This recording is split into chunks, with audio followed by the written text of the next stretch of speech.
Hey, Bean. Hey. Hey, Bean. Where you going?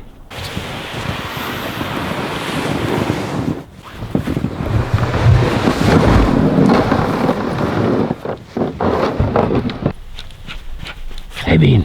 Hey, Bean. Come here. Come here. He's a good dog. He's a good dog. You afraid of the camera, you silly goose? You afraid? Come here. She's afraid of the camera. Bean, who's that?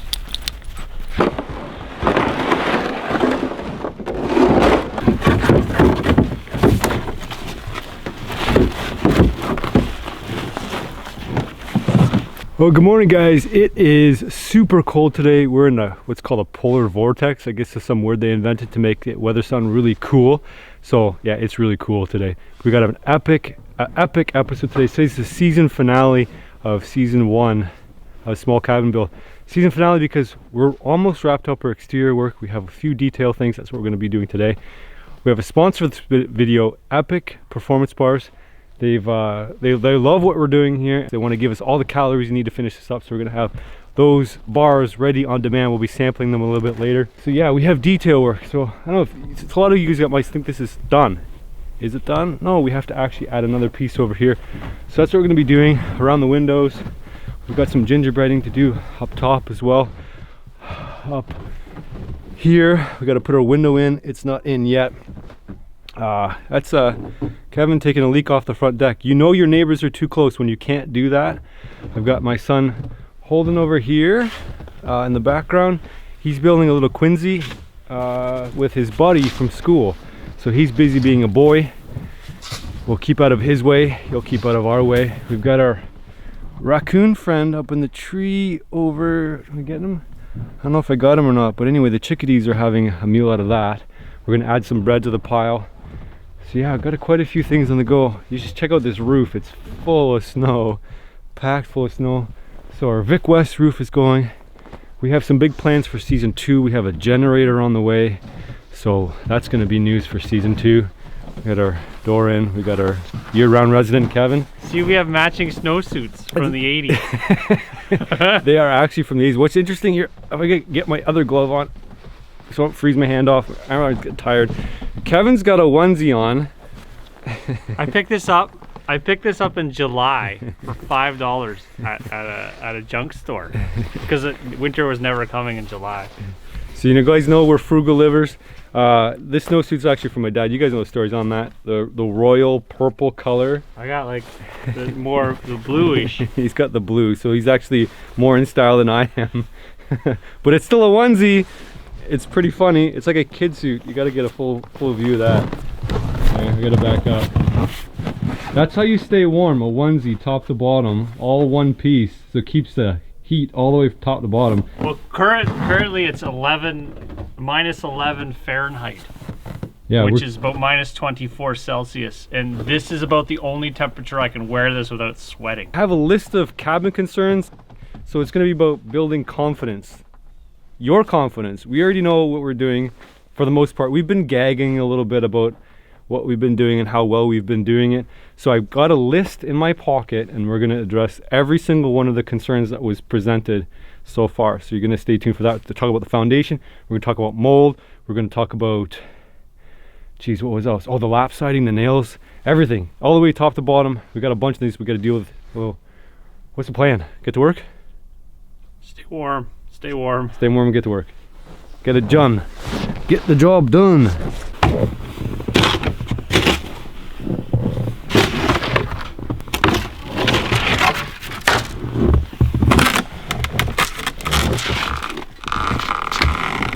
You gotta grab the 2x2s.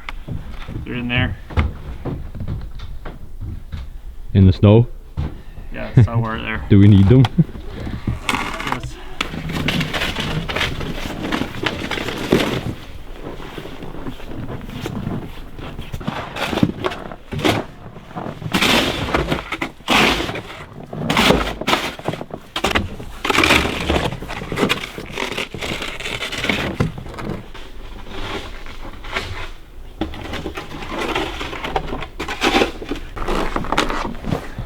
the last bit of structure holding the whole thing up from toppling over. Well, won't they just make it just fall over? It might. Probably if nobody has confidence in our building. Take it off and see if it falls over. Oh, I don't think we should. No? Should keep it in there? I think it might fall over. We should add some more structure probably, or one on both sides just to make sure it doesn't topple. Well, you don't want, it's like a house of cards, right? Like we take this thing out, it might just fall off. Alright, just take it off. It looks ugly. Trying to get a nice thumbnail picture. Frozen in the ground. It's actually not even touching. It's not even holding it up anymore. It's like, okay, I'm good. I've done my job. Lift up. Yeah. Wow. Almost. There you go. Frozen in the ground. I wasn't actually holding it up. That was a relief. I thought it was going to fall over. Guys, I'm just about to dig into a bar after working up an appetite, hiking out here, getting set up.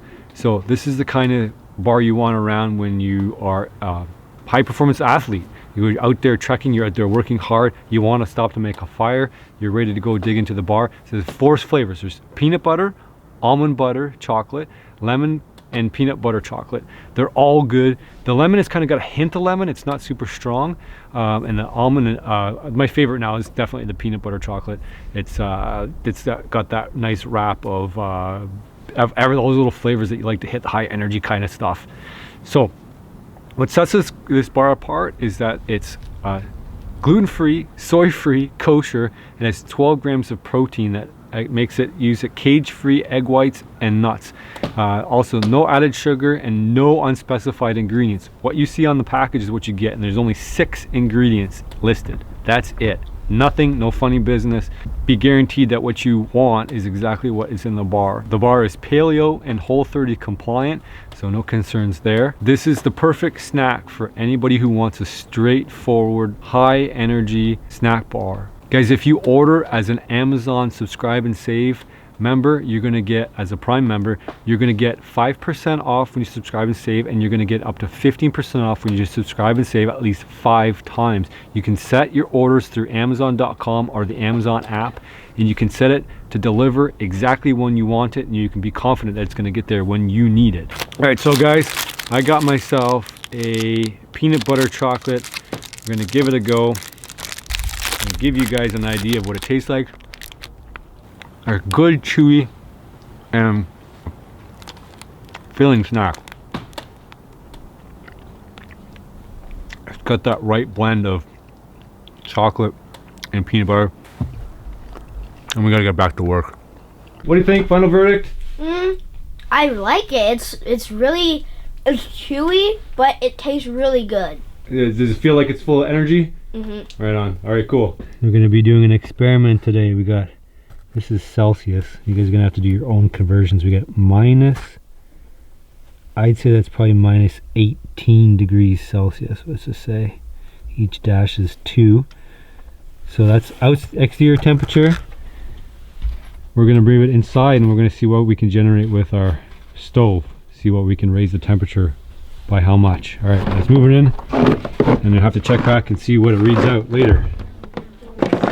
We'll do a ground level test here first, and then we'll move it up in the loft. So let it sit here. We'll check back in a second. All right, which one did you pick? I picked the peanut butter chocolate one. How's it taste? It tastes good. Filling? I think it's well, I've only taken 1 bite, so I imagine it's filling because I've been chewing that for a little while, but it's good. I like it. Yeah, well, it's a little hard to eat a snack bar at minus 15. Well, right? it's kind of frozen, right? Like, I think if you want a quick food on the go, this is the way to go. Yeah, that's the idea behind the bar. It's for active lifestyle. On the go. Bang, bang, bang. Get her done. It's good stuff. Back to work. Huh. Yeah, snack time's over.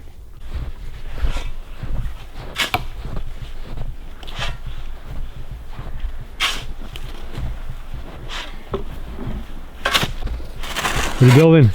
Cincy. Yeah, how does it work? So basically, you just shovel snow on top, and then after you get to the height you want, you dig out, or you let it sit for a bit, and then until the snow's hard, and then you dig out a hole inside of it, and you can sit in it. Is that like an igloo? is an igloo. It's a different kind of igloo. Yeah. Right? It's not made of ice. Oh, it's not made of ice or hard snow. Really warm inside. Warm inside? Are you gonna show me how you do it when you got it all done? Yeah. Yeah. All right, cool. Or is it just a big old... Well, it just looks like nothing right now. Okay, so I'm gonna pull it out, right? Yeah, sure. You ready? Yeah, I'm ready.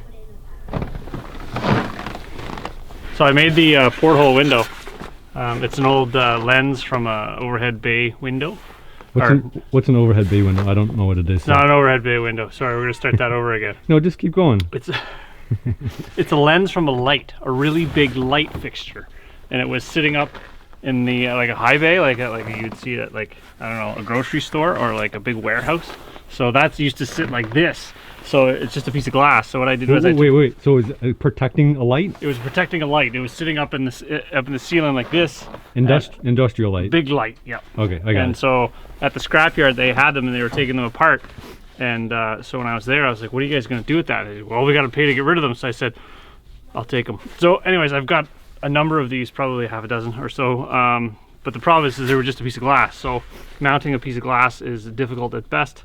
So what I did was I've actually taken a piece of pipe and I've slid it down the center and then kind of attached it to the edge. I've siliconed both sides to attach it to the window, and then what I'm going to do is actually put another piece of pipe around the opening, and then I'm going to slide it in, and it's going to just sit there. And in the summertime when it's actually warmer and you want to have air movement, I'm going to make another hoop, like a hula hoop, and I'm going to add screen to it. So in the summertime you can just remove the glass completely and just have a screen there to protect you from the bugs. All right. So the point is, you can't just mount a piece of glass. Well, you could. To the wall. We wanted to make it removable, and the original plan was to have an opening, but that's just not going to happen. Oh, okay, I get it. And we have to have screen here because the mosquitoes and black flies will eat you alive. You can't just leave it open, right?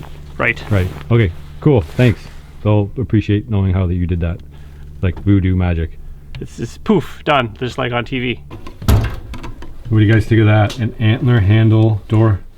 Antler handle. I don't know how to say that. Antler handle door handle. Antler handle.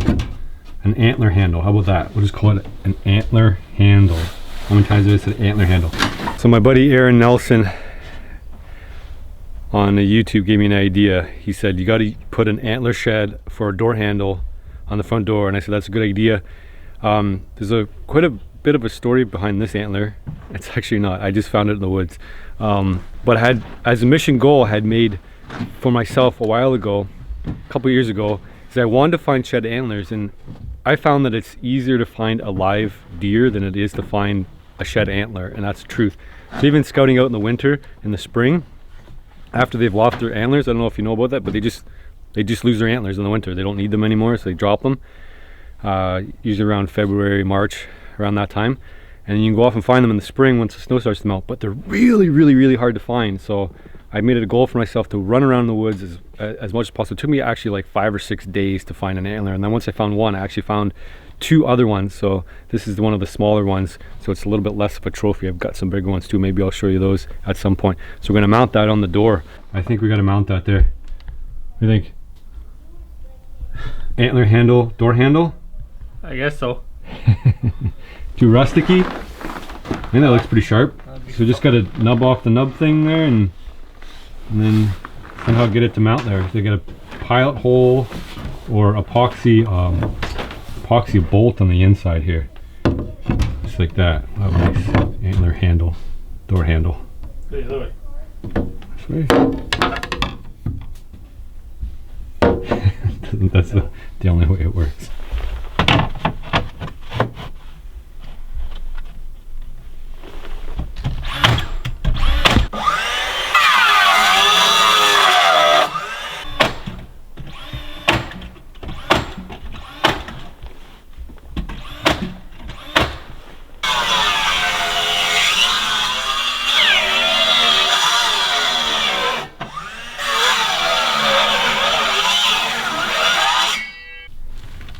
What's it like working at minus -1 billion degrees? At 21? Well, I'm okay. The batteries don't like it. They go slow in the cold. It makes everything a little bit harder. I kind of go slow in the cold. Yeah. Everything goes slower in the cold, especially the mosquitoes, which is pretty much why we're doing it now. The mosquitoes are sometimes, often, almost always worse. The cold is something, but the mosquitoes, like,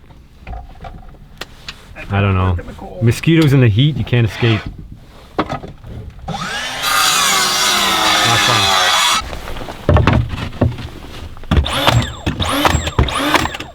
So I don't think we haven't aired this part of it, so I don't know if you guys are gonna have questions about this, but all it is it's just lap-sided, that's all. It's like you could cover the, I don't know. Do you want me to? Look it up. Well, maybe there. Kevin wants to explain how to do it. So we're gonna cut away to a video I shot with my phone. We used the Norwood HD36. We have a lap-siding shake-making jig. We put it on the mill.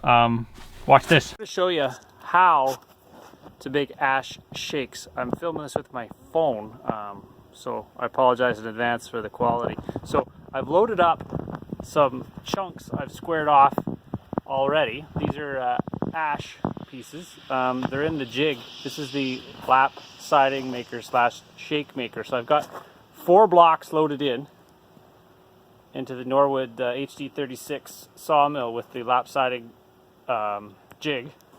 So what I got to do is I got to square these guys off, and then I'll show you the process of actually making shake out of logs.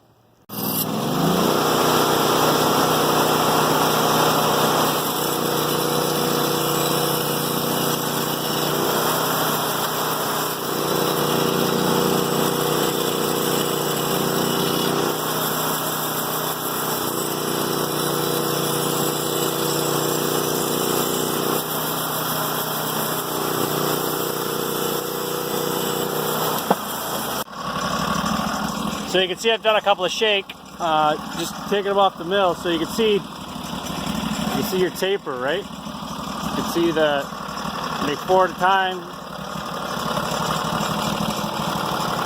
So there you have it. I've made all the shake, the extra shake that we needed to do the front of the cabin.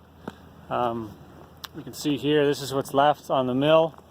At the end, you can't cut all the way down to the bottom because obviously you'll hit the guide, but anyways, I think this is a pretty good yield for what I started with. So this will get nailed up onto the front. If you've ever done any roofing, it's just like it sheds the water. So there's no way for the water to get in because of how it's lapped. There's sheeting underneath this. Yeah, there's a layer of plywood, and then these are ash shake. So we're using ash from the forest. You guys may know where the emerald ash borer is pretty much decimating the ash population pretty much in North America. So they're dying everywhere. These ones are a little bit more dangerous, although it's a bit slower.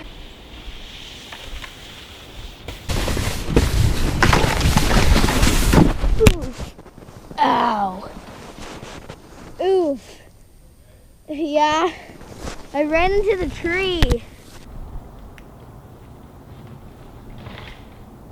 Dude, it's soaked. Yeah, it's covered in snow.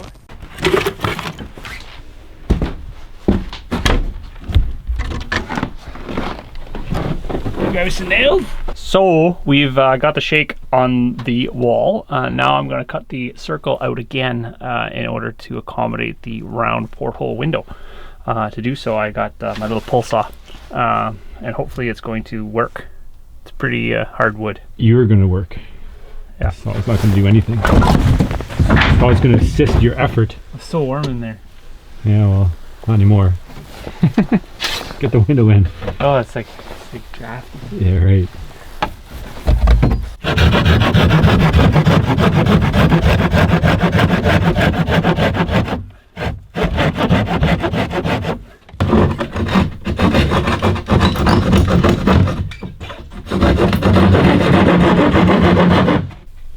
It's because I'm cutting through 3 layers. Because you're weak. Out of shape.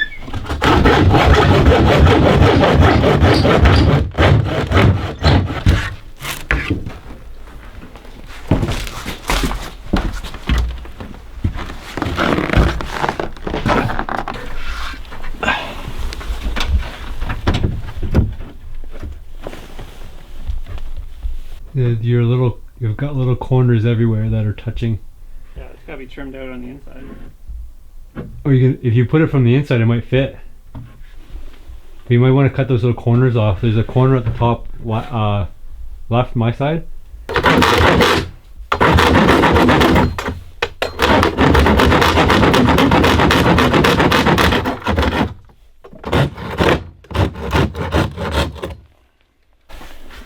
Test fit it again.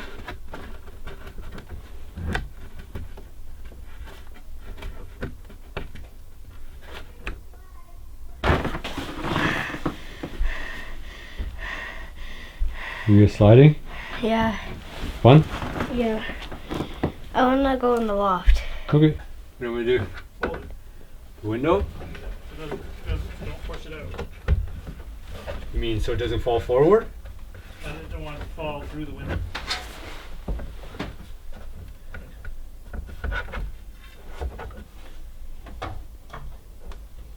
Watch your face. Yeah.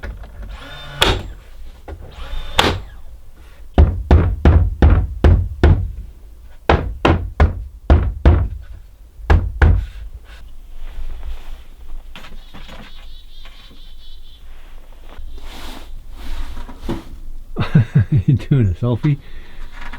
No. Are you happy with it? I think it looks okay. You think it's gonna fall out? Probably.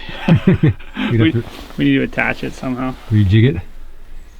So how does it fit in there? So it's Friction fit. friction fit between these two? Yeah.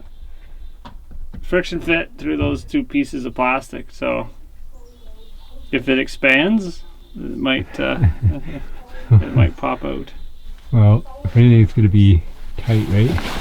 Well, no, because it's tight as it's going to be now, it's going to expand when it Yeah. gets warmer. Well, they'll both expand. Maybe. Maybe. Should put a clip, actually like an up and down support right here. Maybe if I'll fashion a piece of plastic as a placeholder right there and right there. Yeah, you could put 3 of them, and then you'd Four. have it just on a screw, and then you could rotate it. Yep. Safety eventually. As you can see, we ringed it with plastic, and then we ringed the wall with plastic tubing, and then it's a friction fit. We're going to put a couple of tabs here and there and there, so the window doesn't just shoot out on its own. So yeah, there you go. Porthole window. What are you doing up there? Chilling. Chilling? Is it warm? Mm-hmm. Yeah. So Kevin engineered a little keeper here, which presumably rotates to release it. Yeah? Yeah, That's the idea. You're gonna put what, 3? I put 3. I was thinking one top, one bottom. Yeah, probably hope. That's just from the. What is this garden hose? What is it? Yeah, It is it? water line. It's not garden hose. But you could use a garden hose if you want. I doubt it. Main water line. It's hard. It's hard Oh, plastic. that's harder plastic. So both garden. I don't think anybody of our viewers are going to try this at home because this is ridiculous. They might. You can always make things more difficult on yourself by re-engineering things to make things circular instead of square. Lots of people like circular things because they think it's cool, but cool costs. It's easier to build with square things than it is with round things. Unless you're using like 100% natural materials. It's like mud, stone. But these are rigid objects. Wood is just easier to build when it's square.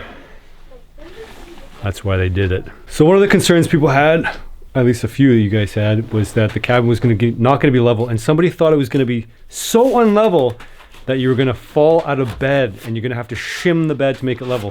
So I'm going to toss you over to Kevin. Kevin's going to throw the level on the upper loft portion, and we're going to see if this loft portion is unlevel to such that we will fall out of bed when we're sleeping up there. Okay, here it goes. So this is a level, 4-foot level. We're going to throw it on the wood, on the underside of it, and have a look. Let's see if the camera can pick it up. Well, I'll do it from the bottom here. It is dead nuts in the bubble. Okay, so cabin concern, levelness, unfounded. how many months we got this thing up? 3 months or so. 3 or 4 months. Concerned about settling. The fact that we built on a post, so we didn't put concrete down, and we figured heaving and shinking and whatever. So we're gonna throw a level on the floor. I don't know, like dead nuts. Really, I don't think you can ask for anything better than that. We'll have to check another 6 months to see if it's gone anywhere. Stay tuned. Can I give you some advice? Sure. Try to make it a little bit taller, because when you dig it out, it's going to actually be shorter than you think it is. Yeah. Right? So you might even make it a pile and then come closer and shovel that top stuff on top. You need it tall too, right? I think you're on the right track though. It looks good. Oh.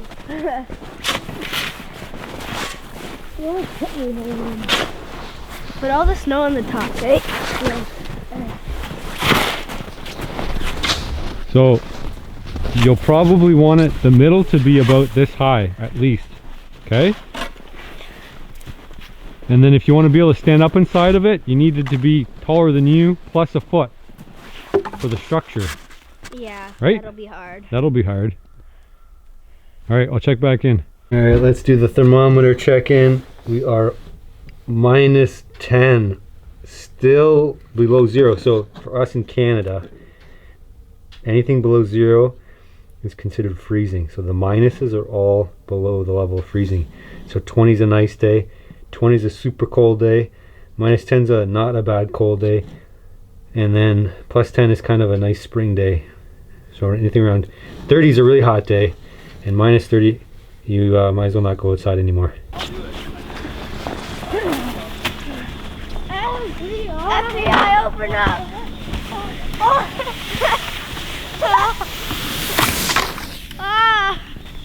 So somebody asked about your fireplace. What kind of fireplace is it? This is a cast iron wood stove. It's got a cooktop. You can front load it. So you can put the wood here. It's got little keepers so the wood doesn't roll out, and it's got a little ash pan so you can pull the ashes out when you're done. What's actually neat about the stove is that you can top load it as well. So you can put the wood, or the actual wood inside, and then top load it. And it's got cost. We picked this up used from a local dealer here.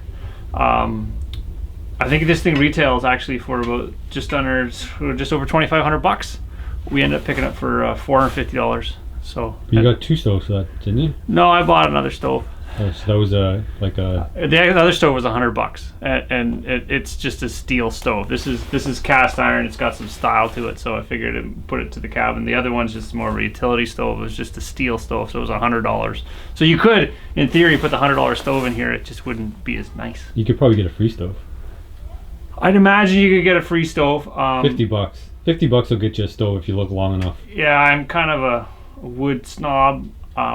I like pretty things. I don't mind spending money on stoves. The thing with this thing is once we have it insulated, you can dampen it down. It won't consume a lot of wood.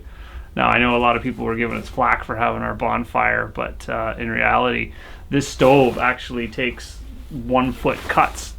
So like if you took a 1 foot, like less than a wheelbarrow full of wood should heat this cabin for more than a day. Like once you've got it insulated and closed up, because of the efficiency, because you can dampen the fire down once it's going. So your concerns about us burning brush is it's brush. It's garbage wood. It's soft wood. It has no economic value. It's not even worth cutting to dry, because this stuff that we're burning right now has been seasoned for a year. It's dry hardwood, so it carries a lot of energy in it. So when you burn it, you get a lot of output. So if we spend a day cutting up brush in just little small pieces and then dried it for a full year, it's not worth the money. It's bonfire wood, and we routinely do that in Canada here because we just have so much wood. It liberates the energy back into the atmosphere. I know carbon's got a bad name right now, but it's really food for trees. Burning wood is actually carbon neutral.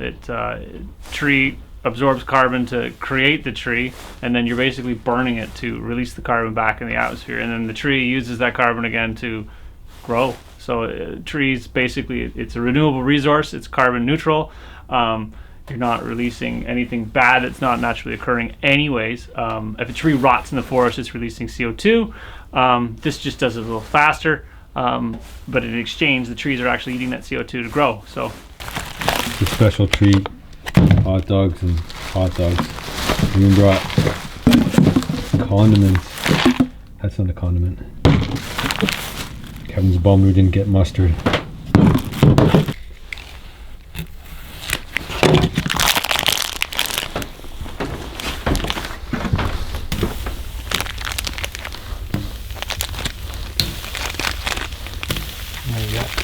No. No hungry area.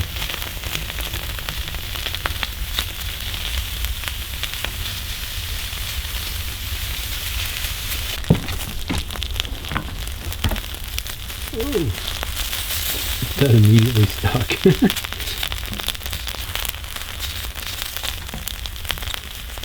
You gotta do the hot dog slits. Otherwise you get all sorts of bad stuff from cooking it too fast and not cooking the middle.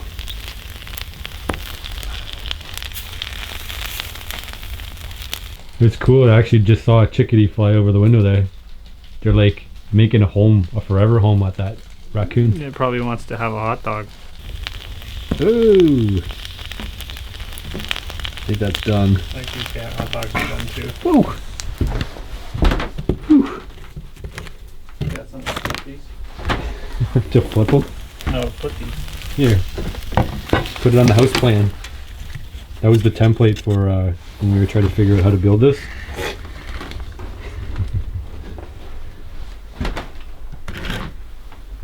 Somebody did ask for a blueprint. I'll send you that in the mail.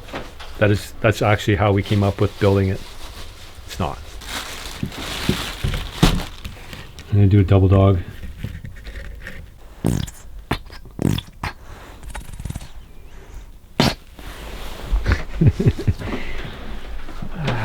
You gonna tell everybody what it tastes like? It tastes like burnt stove. It's underwhelming. Is it warm in the middle? Yep. We're gonna go for the relish. We did forget mustard.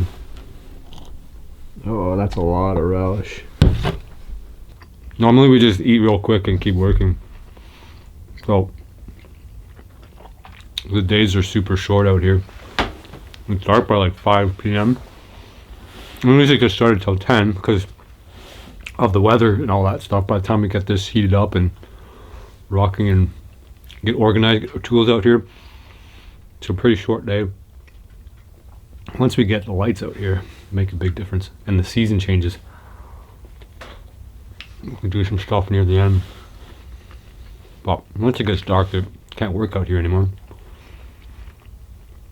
It's been a while since I had a hot dog. Hot dogs are good. Do this without dropping. Hold it! Ready! Hold it!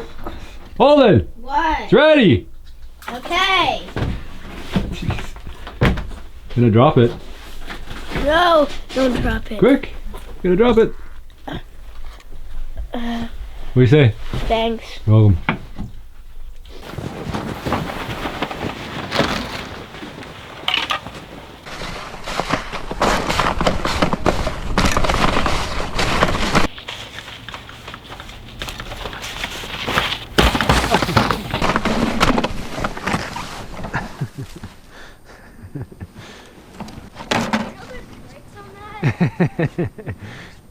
Had to bail out.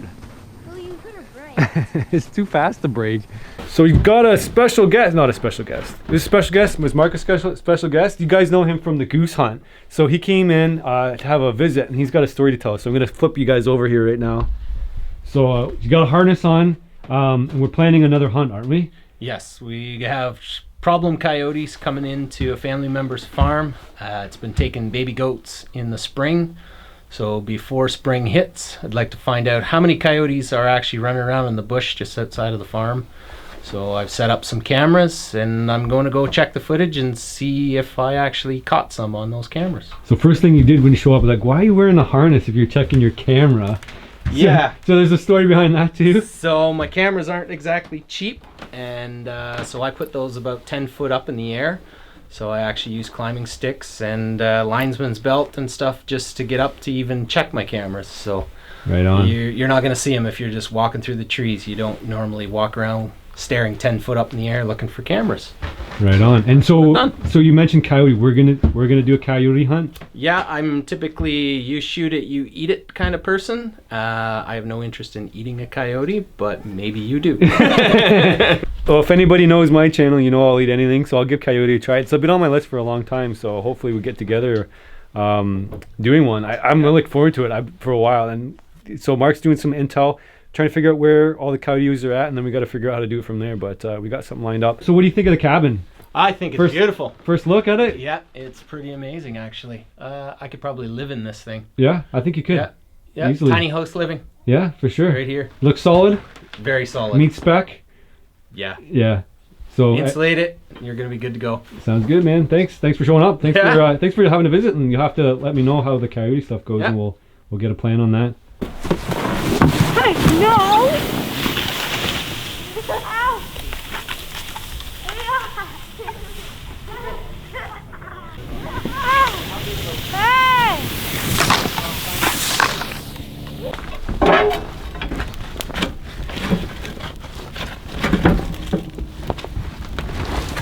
Need some more wood in there. Buckthorn is an invasive species, but it's got a lot of BTU and it grows really, really, really gnarly, and it's really, really hard. And the farmers hate it. It won't fit in the stove. And it's gonna be on fire soon. Oh, that'd be so awesome if that fit. Doesn't fit. Worth it.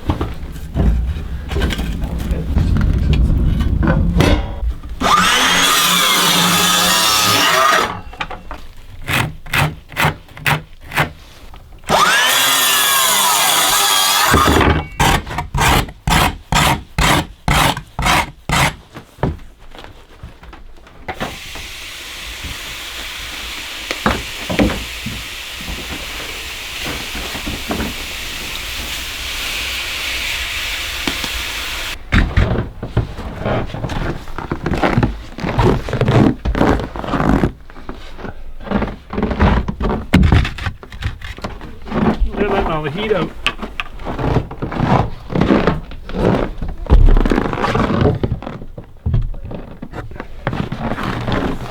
I'll give that a little shave, I think.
All right, let's check to see how our temperature is doing upstairs. What do we got?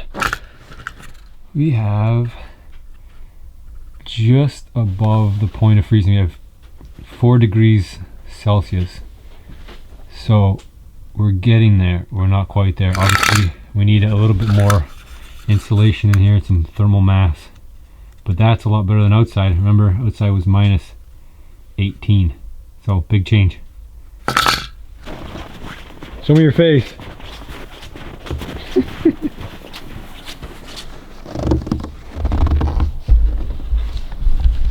Oh, the look of disappointment. All right, let's go have a look. So they had their Quincy going, and I just looked out. It's they lost the roof on it. So as natural lessons go, that's what happens.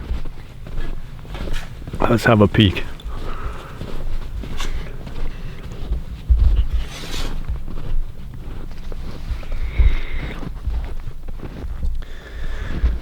So that's the edges. Yeah, better look here. So that's the edges here. And then you got your roof over here. Whoa, there's no roof. The roof is down there. So when they were digging, they dug too deep and then they broke off the section here. Probably because there's two of them, they dug too aggressively and then they broke it off and then it collapsed. So that's what happens when you don't follow the rules of nature. So what they have to do now is restart. They got to make the pile again, and then next time they dig, they have to make sure they don't dig through. It looks like almost they dug through too deeply here. I didn't really give them too many pointers on how to do it exactly, so they're learning right now through trial and error. So I know Holden's pretty bummed out. That's usually what he does. He's got to go off on his own, think about it. His buddy's still here. He's probably going to be up for redoing it, but I think they're going to run out of time today to do it, but they can always pile it back up, and that'll be another project that they can work on later. So, lesson learned. You okay? I'm okay. He's coughing some junk up. All right, so see if we can get a round Holden up and see if he wants to tackle it again. Doubt it. Doubt it. I doubt it. He has to think about it. He'll come back around.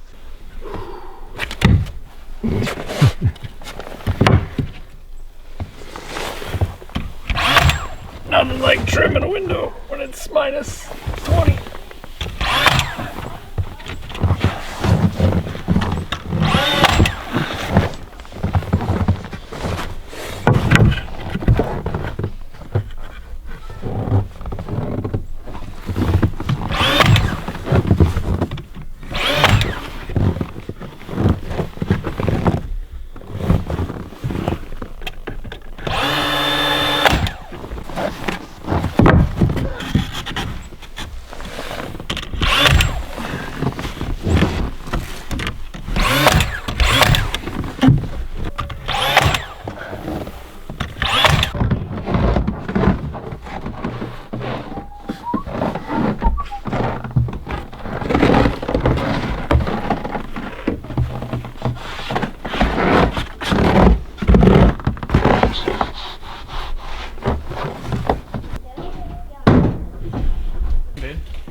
All right, another thing people have been asking about a lot is rain deflection, water deflection, etc., etc.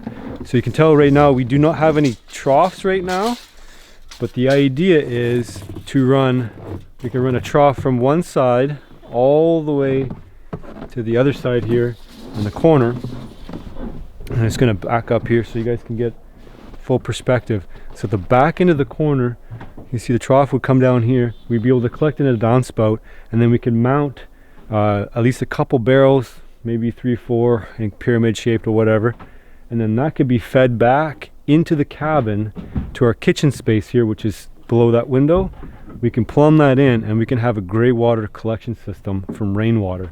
So right now as it is, that water drops basically on the decking here, and of course it's piling up with ice. So it's a pretty small issue. Not a major issue, but it's a concern, right? You don't want all that water to be dropping on your head when you're walking down the deck, and you don't want a bunch of ice piling up here either. Especially as spring comes, it's going to become more and more of an issue, and then the water landing on the deck ruins the deck, etc. So yeah, the rain trough system will pretty much eradicate that, collect down in the cisterns here, and then feed back as gray water. We're not going to do that now. That'll be season 2 at the earliest, because we're not going to be plumbing anything in here in the winter. We'll still look at that a little bit later, but just to know we are on top of it. We have considered it. Tape measure. So Kevin's going to talk while he works to make this part of addressing cabin concerns more interesting. So Can you do two things at once? I don't think so. Oh wait, are you gonna stain the deck? No. So what's the worst case scenario is like the deck completely fails. How long is it gonna take us to replace the deck? I would say if it does, which it won't, an afternoon. Yeah, and so if we painted it every single year, how many afternoons would it take to paint it every single year? You'd 10 afternoons for 10 years, whereas if it goes completely bad, well, that and the cost, right? So like if you had to go and spend, you're probably spending about $100 in stain in order to stain a deck that doesn't really need it in the first place. So does it, I don't know, it just doesn't make any sense. So Kevin was very unsuccessful doing two things at once. If you didn't notice, he was not able to work and talk at the same time. So regarding the staining, we're not going to stain any of the walls either because they don't get wet enough for long periods of time enough to rot. And for the same reason, we don't want to have to do it every single year or every 5 years or every 10 years. It's just not something that we think is necessary, so we're not going to do it. Now the deck can be replaced in an afternoon, as Kevin said. So, and that's the thing, the wood, it took us like 2 seconds. We haven't even nailed it down yet. It's kind of gravity held right now, which is kind of cool. So we can literally just take it, pop it up, and replace it instantly. Oh yeah.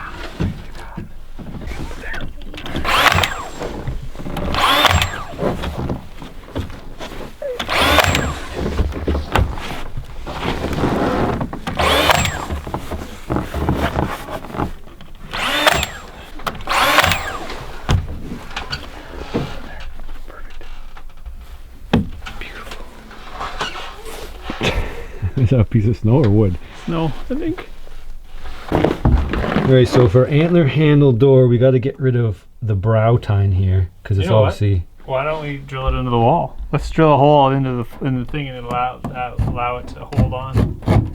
Yeah, okay. So we're going to keep the brow tine on as an anchor point. So the brow tine's staying. We're going to drill a hole in there, and then we got to figure out a way to attach them. I don't want to cut any of the tines off, so I'm hoping what we can do is either bolt it in here somehow. The idea would be to drill it through the back, put a bolt in, epoxy it, and then it's all hidden. That's my vote. You got epoxy? No. No.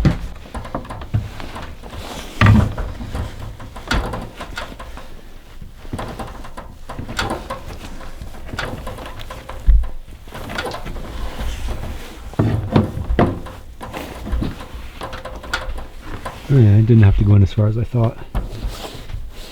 Looks sweet. Craftsman. Drilling through the back.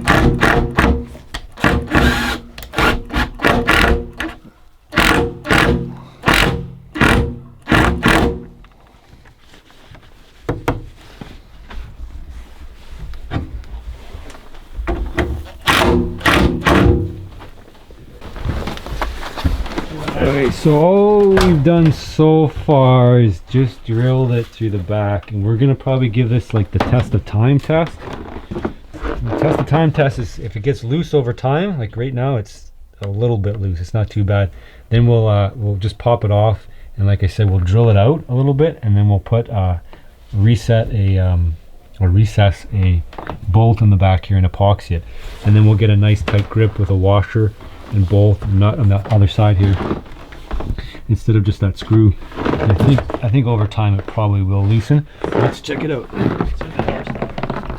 How slick does that look? Oh, it's already wobbly. Already wobbly. Well, this isn't permanent. We still gotta put.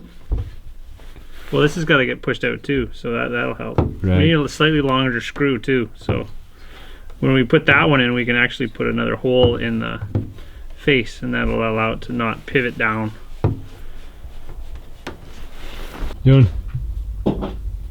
Reading What are you reading? a bone book. What's it called? Bone? Bone book. Show me the front. Bone? It's like a series? Yeah. Yeah. How many of them have you read? All of them except for this one. Every single one except for that one? Mm-hmm. How many in the series? 7, I think. Yeah. So as our gift to the nature, hey, it actually looked like something jumped up here. That's weird. We're gonna leave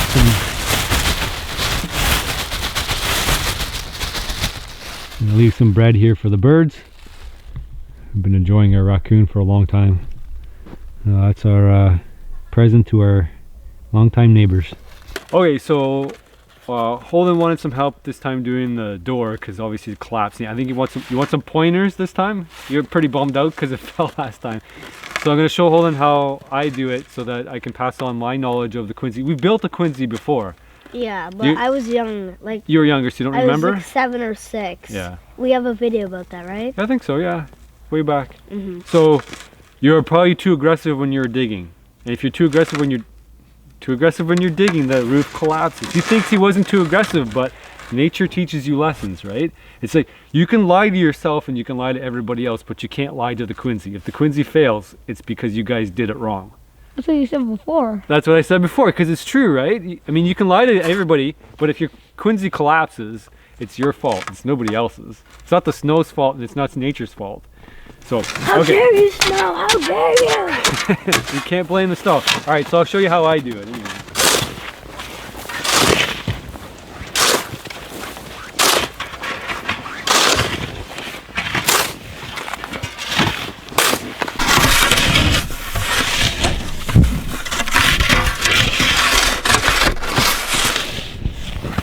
You have to crawl in and start working away.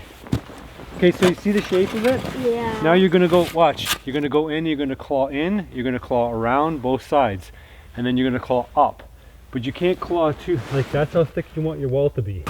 So you want your wall to be that thick at the top. So if you start digging up and you puncture through here, it's gonna break off. So you want like nice thick long wall. Okay, so you go crawl in. So soft. And you can dig with your hands too, if you need to. Come on in, bud. You can come in.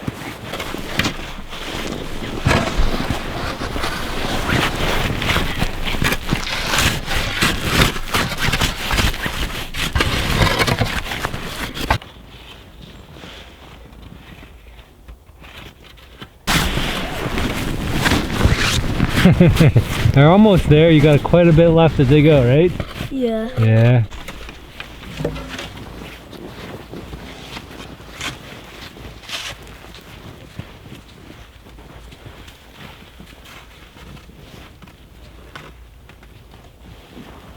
Okay, so I've done a good job, I think, of addressing legitimate concerns.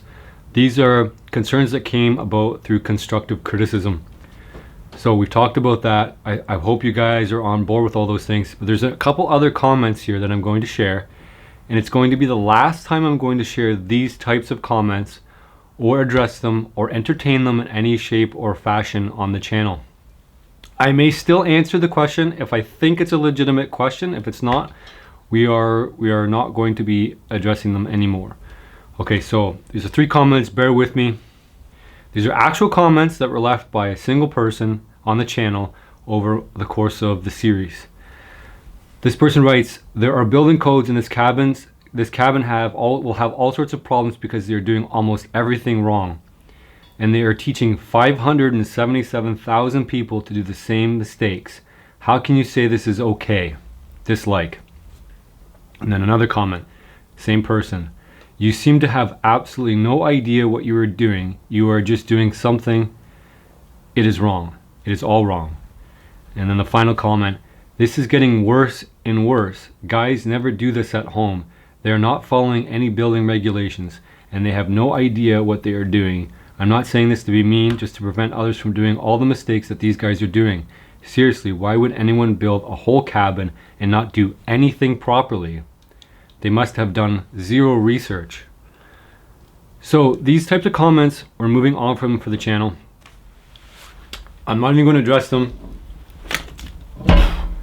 because they're not constructive at all. I've asked this person, what's the problem with the cabin? Give me a list of perceived defects, and I hear nothing back.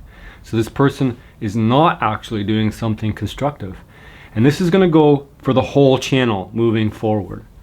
I'm not going to get bogged down in these little details and these people that are absolutely 100% not on the same page with anything that we're doing. And I might spend a lot of time and energy trying to bring them back into our tribe, into our group, and what it is that we're doing, but that would be a waste of time. So I've listened to you guys. There's a lot of people out there who said just ignore the haters, ignore the haters, ignore the haters. There's the people who just don't like what we're doing for one reason or another, and they're never going to come around. I mean, look what we've built here. We've built this from scratch, from nothing. And then just to make comments like this is completely unhelpful, non-constructive. It's just, I can't wrap my mind around where these people are coming from, and I guess that's why I used to care about them. My brother's obviously come on board with this, and this person's really driving my brother nuts. And I'm like, dude, I have 5,000 other comments in a little folder that YouTube has protected me from, and for various reasons, usually foul language, etc. So I've been talking to TA Outdoors quite a bit. That's Mike. You're probably subscribed to him as well. He's got a much bigger channel than I do. I think 700,000 subscribers. And him and I have been talking about the community, which is YouTube. And we've talked about the outdoors community, and we've talked about how all these things are falling into place, and what it is that we can do to make the community better. And one of those things has been to be more positive and to bring a more positive atmosphere to what it is that we're doing. And as you know, I do things that are sometimes right at the edge of what could be considered cool by most people, you know, pushing the envelope as far as what's okay, not ethically, not legally, but just like what's kosher with most people as far as, like, you know, hunting certain specific animals. So what we're going to do this year is we're going to focus on doing it positive. So Mike's going to on board with this with me. I've talked to other YouTubers, and some of them are on board with me, some of them are not. But we're going to go our own. We're going to make and build a positive outdoor community moving forward, and it's going to start with this video. I've already addressed it before in some other videos, but from right here on out, we're not going to be talking to those people anymore. They do not want to be part of our tribe. They do not care about what we're doing, and that's okay. So what I'm going to do is I'm going to invite other YouTubers in who want to be a part of this positive community, and there's quite a few of them out there. Some of them are into hunting, fishing, canoe camping, tripping, and all those other things. If they want to be a part of this group, they're more than welcome to. If they do not want to be a part of the group, then they'll have to find some other place to be. So you'll see those YouTubers come on board too as we move forward. You know, I've got a list of people already that are on my tribe, and you'll see that down below or onto the right hand side. Usually my tribesmen, tribespeople, they're listed there. Those are the people who are on board with what we're doing, and you can expect us to do future collaborations with them. And then there's a whole other group of people who just are not interested in what we're doing, and they never will. And that's okay, because they've got their own thing going, and for whatever reason, we're not going to be involved in that. So this isn't slinging mud. It's just like, you guys have told me over and over again, there's people who are really cool with what you're doing, and there's people that aren't really cool with what you're doing. So what I'm going to do is I'm going to build a positive community and tribe around that. And we're going to extend not just our tribesmen here, but into a wider YouTube community tribe. So you're going to see that. And I hope I do that properly. I'm going to really work hard on building our community up better and our people up better. And I think that starts with just ignoring all the other people that they just can't get. They can't understand what we're doing here. I hear my niece outside, and I think she wants to come in. Lena, you want to come in? She say, "What's up, Daddy?" Hi. Come on in. Come on in. It's nice and warm. Who's that? Who's that person right there? That's Uncle Chris. Who's that? Who's that a picture of? Lena. Yeah, that's Lena. You wave. You can wave to yourself. Hi, Lena.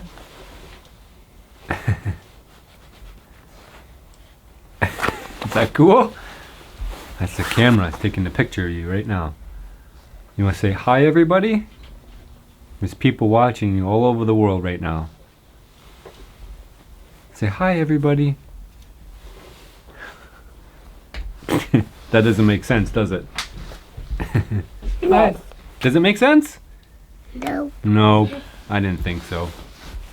Everybody all over the world's watching you. I don't think so. What's up? You don't think so? Well, I'll have to show you later. You can see it on the computer later. How about that? Later. Later. Do you like her cabin?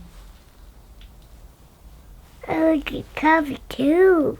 What'd you say? I like coffee too. You want coffee too? Yes. Do you want double? Yes, please. Yes, please. You don't drink coffee, you silly goose. All right, say bye. Can you say bye at least? Even though it doesn't make any sense? Say bye. Bye. Bye, see you later. Here, we'll turn it off, watch. Bye. Boop. So a pretty cool tool you can use when you're building Quincy is one of these garden rakes or a trowel. So Holden's got the trowel inside now and he's scraping the top. You can use the rake too, it works really good. Just scrape the top off and then shovel it out with your legs and feet. And then if you have a guy on the outside, he can shovel the rest out. So basically what he's doing is hollowing the inside out of a snow pile. And because of how it packs, it'll be solid. So as long as it has about 2 hours to sit after it's been piled, the air will kind of exit out of the snow for the most part, and it'll start to bind together and pack. It's called sintering, if you're curious about the scientific term.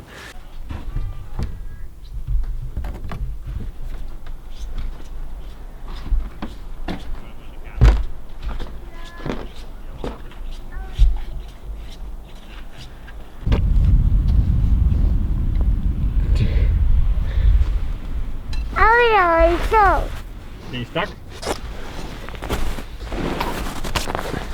get up. I'm gonna pick you up. Ready? 1, 2, 3, go. Up. Tissue. What'd you say? Thank you. You're welcome. I got no pits. You got snow pants?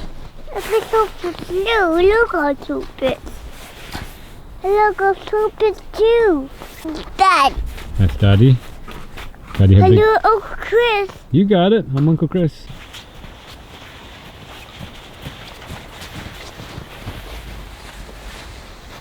I got booger. You got a booger?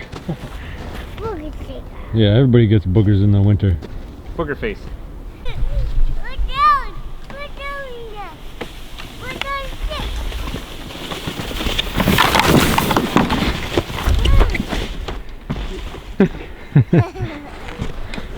I did the whack whack. How old are you? A two. You're 2, eh? A two. Hello, two.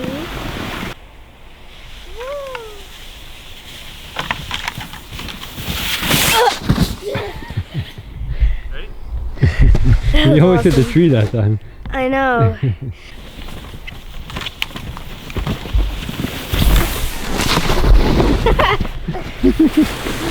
I want you.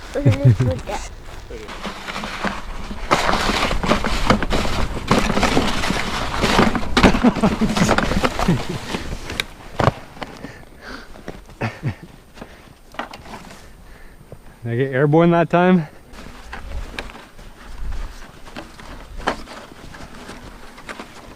So you're gonna have to stay tuned for season 2 when we actually start working on the inside of the cabin. We've got lots of things planned. We have power coming.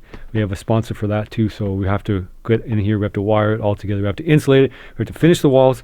To finish the interior, we have to get lights in. We have to get our kitchen in. We have tons of work left to do. Tons and tons and tons of work. And I actually really enjoyed making this series. It's a nice change of pace. I'm glad that you guys really enjoyed it as well. Getting a lot of positive feedback, which is nice because it's such a deviation for what we've been doing otherwise earlier.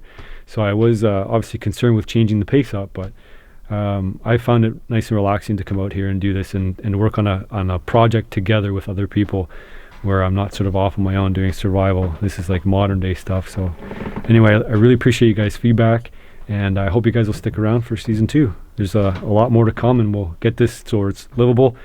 And looking forward to being able to spend my first night in here. It's not quite there yet. It's too cold, but we're getting there. So, any final parting words? Why don't you tell them, before we go, why don't you tell them the story about that lock? Where did that lock come from? Just see the size of the key. Perspective-wise, it's a huge key. So this was from a job I did that it was a decommissioning of an old jail cell. So these didn't make it to the scrapyard. So they basically, so this is the idea. This will go on the front of the cabin. So you'll have a giant jail cell key. So let's talk about refurbishing stuff. We'll have to do a rundown on cost, so I think you have to wait till next season. We'll crunch some numbers, figure out what it costs to get to this point, and then what it costs to get to our next point, which is going to be pretty much finishing everything up on the inside. So yeah, it came from a jail cell. The jail lock. What jail? Can you say? I'd rather not. You're not supposed to take treasures from those Well, sorts no, of teardowns. as long as you dispose of it, you decommission the cell so nobody can get locked into the cell. And as far as I'm concerned, nobody can get locked in that jail cell because the lock's right here. So it's going to get a new life. It is Part of our cabin. Probably much more. What's the word? Happier life. It'll be a happier life. We won't have drunks and vagrants and stuff held in here. Well, you never know. What are you saying? So somebody asked about the OSB, and obviously we hadn't tarp. OSB is this stuff. It's chipboard made of mostly glue, and yeah. So I'm gonna send this over to Kevin. But basically, people are concerned that having it wet, it's gonna fall apart and melt. So the problem with OSB, if you leave it submerged in water for many months, you're going to have delamination. It's going to puff up like it's going to puff up. So the standard building practices in Canada, Northern Ontario, they use OSB on the floor. If they get it out of the weather within a month, you're in good shape. Now, OSB is actually considered a vapor barrier on a floor. Now, somebody commented we should have put vapor retardant, vapor barrier on the floor. It is a vapor barrier. It has a 40 ng rating, which is a 1 perm, which 1 perm is an American standard. It's actually rated as a vapor barrier. Now, our framer, we've consulted him. He says absolutely this is what you would use, and there's no need for a vapor barrier underneath here. If you did put a vapor barrier underneath here, you'd have a double vapor barrier, and what happens with two impermeable surfaces meet, condensation forms, water, and then you'd have mold, and everybody knows mold is bad.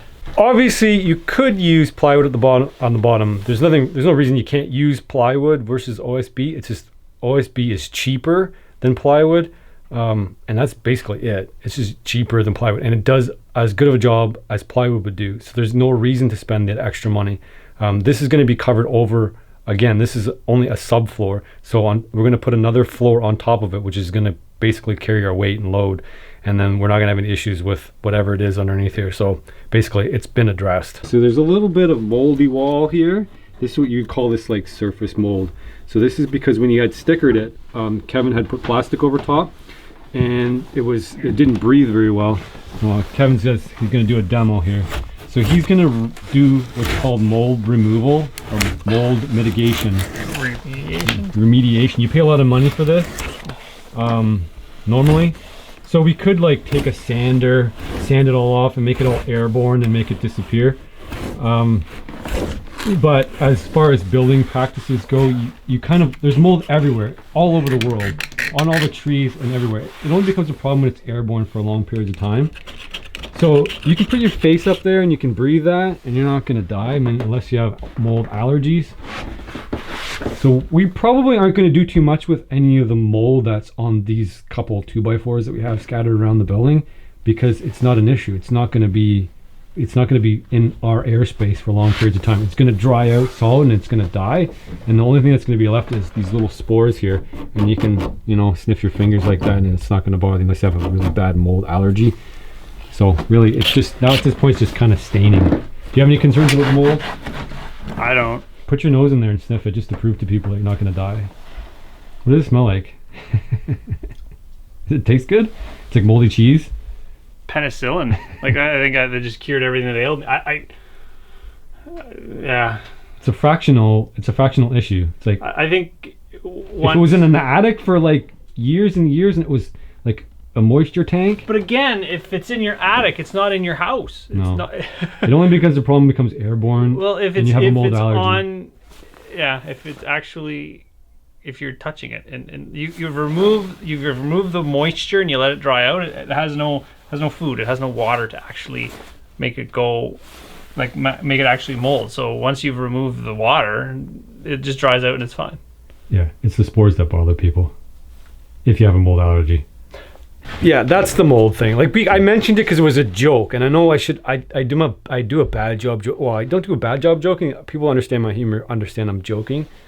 So it's not like I do a bad job joking. It's like everything you say on the internet, people think you're being serious. Like it's the end of the world, and people have heard so many things about mold. They think instant death, they think instant sickness, but it's like if it was trapped in an attic. And it was it was being blown around, or you had some kind of furnace system blowing the mold all over your house, that would be an issue, you know, because it would be growing and moist all the time. But this is dry, and it's dry as a bone now, and it's going to continue to dry, and then it's going to be sort of locked in the walls forever. And then because it's not going to get wet, it's not going to come back to life, and it's not going to produce new mold spores. So the only spores that are there are now. And I know this is probably not making it sound like it's not an issue, but it's not an issue. You just kind of have to trust us because we live in Canada and we build with this stuff all the time. And our environment's not a very moist environment. It's actually fairly dry, especially winter, minus 20 degrees Celsius. This stuff's bone dry. It just can't hold moisture any longer. And as far as the cabin goes, and as it gets heated, it's going to dissipate even more. So it's not a concern. And using the wet wood is the same thing. The stuff's drying out on the walls, and it's taking the shape that we've given it. We've fastened it to the walls, and now it's taken the shape that we've given it. So whether it can shrink or not might be another question. We might lose an inch on a board length or something like that, but it's not going to be a factor at all in the finished product. Kevin says it's not going to lose an inch. So we'll see. I mean, you guys can check back through the years. I'm more than happy to do an update video, and we can see if it's shrunk. But everybody we talked to said if it shrinks, it's going to shrink together all at the same time. And most of it's dry to begin with. I don't know. I don't know why we're talking endlessly about this. It sounds like we're justifying ourselves, but we're just like trying to legitimately address your concerns. If anybody's out there going to actually go out and build a cabin, because that's what people say. Like, well, you have to make it like, you know, somebody might actually go out and build these things, so they might build it wrong and then they might die. Well, okay. I guess I get your point. I don't really, but I guess I get your point. I mean, we're doing things properly for our area and what will work here. You getting tired of justifying yourself? You want to keep going with this theme?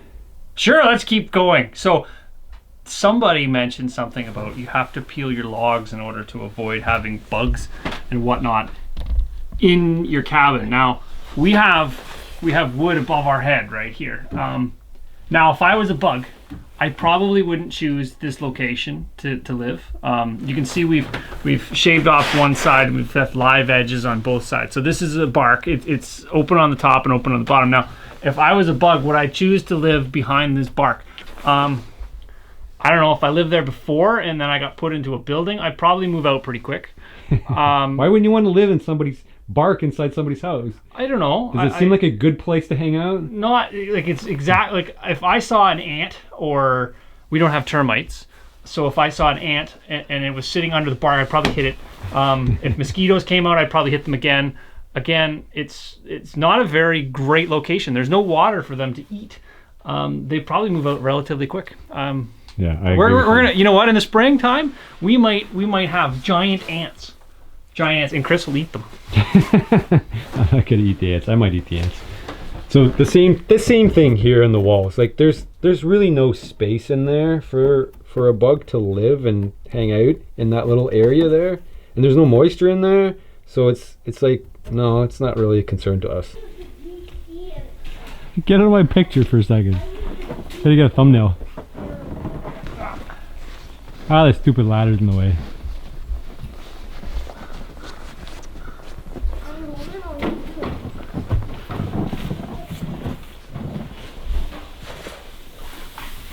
Still in the picture. I am? Yeah. Is the ladder still? Yeah. You and the ladder.